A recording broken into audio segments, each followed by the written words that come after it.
सावित्री 2 बेटों की माँ थी। उसे इस बात पर बड़ा घमंड था। वो मानती थी कि बेटे घर की शान होते हैं। ये ले सावित्री, मिठाई खा, मेरे यहाँ पोती पैदा हुई है।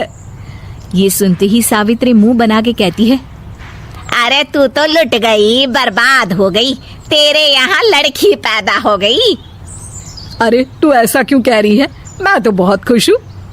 अरे जब तेरी पोती के पीछे तुझे खर्चे पर खर्चे करने पड़ेंगे ना, तब ये तेरी सारी खुशी गम में बदल जाएगी।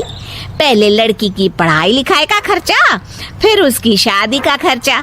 अरे आजकल की शादियाँ कितनी महंगी हो गई है।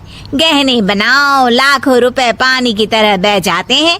लड़कियाँ तो सिर्फ खर्चा करवाने के लिए ही पैदा होती हैं। इस तरह लड़कियों के प्रति अपने विचार व्यक्त करते हुए सावित्री ममता को लंबा चौड़ा भाषण देके चली जाती है। अब तो आप लोग इस कहानी में सावित्री देवी का पात्र अच्छी तरह समझ ही गए होंगे। कुछ समय बाद सावित्री की बड़ी बहू भी एक लड़की को जन्म देती है। फिर क्या था, सावित्री पूरा आसमान सर पर उठा लेती है। हे भगवान, ये तू मुझसे किस जन्म का बदला ले रहा है? अरे मैं तो मंदिर में रोज आकर तुझसे कहती तो थी कि मुझे एक पोता चाहिए, और तूने मुझे पोती दे दी। इतनी मिठाइयाँ और प्रसाद चढ़ाने का क्या फायदा हुआ? तभी सावित्री की बहू निशा कहती है, क्या माँ जी, आप भी इतनी सी बात पर नाराज हो गई हैं? देखिए तो आपकी पोती कितनी सुंदर है, बिल्कुल आप पर गई है। अरे चुप कर, तुझे 9 महीने इतने महंगे महंगे काजू बादाम फल फ्रूट खिलाने का फायदा क्या हुआ? मेरे तो सारे पैसे बर्बाद हो गए। ये सुन सावित्री का बड़ा बेटा अजय कहता है, माँ, तुम सिर्फ नाम के लिए 2020 में रहती हो। असल में तुम्हारा दिमाग सैकड़ों साल पुरानी सोच रखता है। आज के जमाने में लड़का और लड़की में कौन फर्क करता है। मैं तो बहुत खुश हूँ कि भगवान ने मुझे लक्ष्मी के रूप में बेटी दी है। लेकिन सावित्री पर अजय की बातों का कोई असर नहीं होता। नालायक, अपनी पत्नी की जबान बोल रहा है। मेरा बड़ा बेटा तो हाथ से गया। लेकिन सावित्री देवी हार मानने वाली नहीं थी। वो पोते की चाह में अपने छोटे बेटे विजय की शादी करवा देती है। कुछ समय बाद आखिरकार वो दिन आ ही जाता है जब सावित्री की छोटी बहू गर्भवती हो जाती है। सावित्री इतनी खुश हो जाती है कि वो बच्चे के जन्म से पहले ही सारे मोहल्ले में ढिंढोरा पीटने लगती है। ये क्या सावित्री, तू तो पोते के जन्म से पहले ही मिठाई बांट रही है। पहले पोता पैदा तो होने दे, और फिर क्या पता अगर पोते की जगह पोती पैदा हो गई तो। ये सुन सावित्री चिढ़ जाती है। अरे अपनी काली जबान मत चला, मेरी मिठाई खा के मेरा ही बुरा सोच रही है। बड़ी आई, ला मेरी मिठाई वापस कर।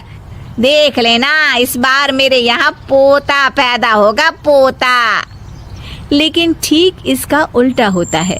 सावित्री की छोटी बहू भी एक लड़की को जन्म देती है।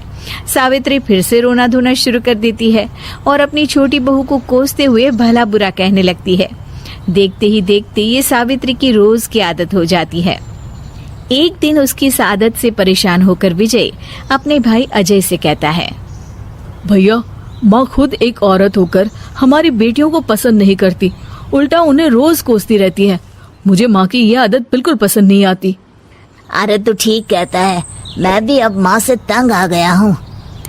अच्छा, तो अब तुम दोनों इस तरह पीठ पीछे मेरी बुराई भी करने लग गए हो। नहीं माँ, हम चाहते हैं कि घर में शांति बनी रहे।